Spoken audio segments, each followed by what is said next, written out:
మీకు ఎప్పుడన్నా దోశలు తినాలని ఉంది కానీ మనం పప్పు నానబెట్టుకుని రుబ్బుంచుకోలేదు కానీ తినాలని అనిపిస్తుంది. అలాంటప్పుడు చాలామంది షాప్స్లో అమ్మే ఇన్స్టెంట్ దోశ పిండి తెచ్చుకుంటారు. కానీ అందులో అవి ఎక్కువ రోజులు నిల్వ ఉండడానికి కెమికల్స్ అన్నీ యాడ్ చేస్తారు. అలాంటివన్నీ తినొద్దని డాక్టర్స్ అందరూ చెప్తున్నారు కదా.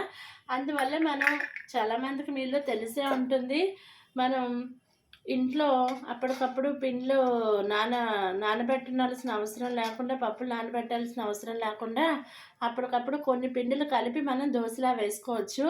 మీలో చాలామంది తెలిసినా నేను తెలియని వాళ్ళకి తెలుస్తుందని చెప్తున్నాను. అయితే ఇందులో నేను ఏవే పిండిలు కలిపానంటే బియ్యపిండి, గోధుమ పిండి, గోధుమ పిండి ప్లస్ మైదా పిండి, ఈ 3 కలిపాను.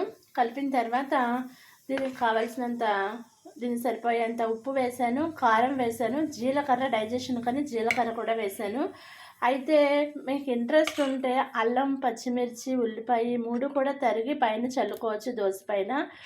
అలా ఇష్టం లేని వాళ్ళు హాయిగా ఇలా ప్లెయిన్గా తిన్నా చాలా కరకరలాడుతూ చాలా బాగుంటుంది. సో ఇది నానబెట్టి ఒక 10 నిమిషాలు నానబెడితే చాలు.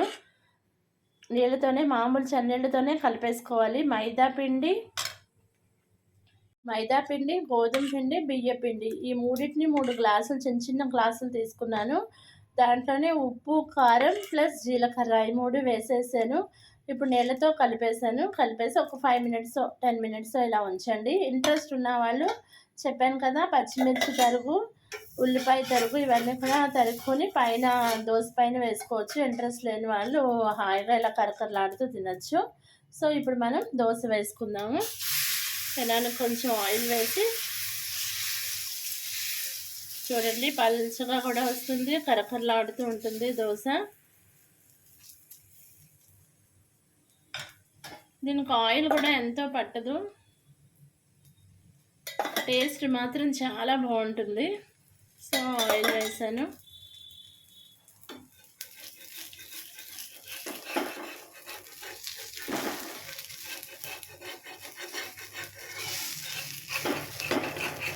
అప్పటికప్పుడు పిల్లలు తినాలనిపించినప్పుడు కూడా మీరు వెంటనే వాళ్ళకి వేసి ఇచ్చేయచ్చు.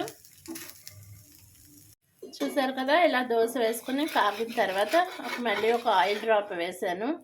ఎక్కువ ఆయిల్ కూడా పట్టదు. దోశ కూడా చూడండి ఎంత బాగా వచ్చిందో, పల్చగా వస్తుంది.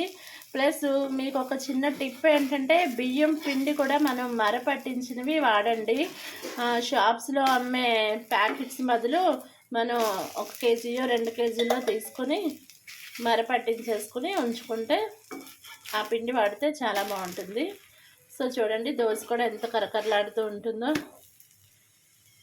విరిగిపోకుండా పల్చగా వచ్చింది. సో ఆయిల్ కూడా మీకు అసలు చాలా తక్కువ పడుతుంది. 1 స్పూన్ వేస్తే చాలా ఆయిల్ మనకు. చూడండి, దోశ మనం చెప్పినట్టు వింటుంది. ఇంట్రెస్ట్ ఉన్న వాళ్ళు ఇందులో చెప్పాను కదా, పచ్చిమిర్చి తరుగు, ఉల్లిపాయ తరుగు కూడా వేసుకోవచ్చు. సో అప్పటికప్పుడు తినండి. మళ్ళీ ఇందులో ఒకటి ఏంటంటే, ఇది ఇలా వేడివేడిగా తింటేనే చాలా టేస్టీగా ఉంటుంది. మీ ఇంట్లో టమాటా పచ్చడి అయినా, అప్పటికప్పుడు చేసుకునే టమాటా పచ్చడి అయినా, బీరకాయ పచ్చడి అయినా, లేకపోతే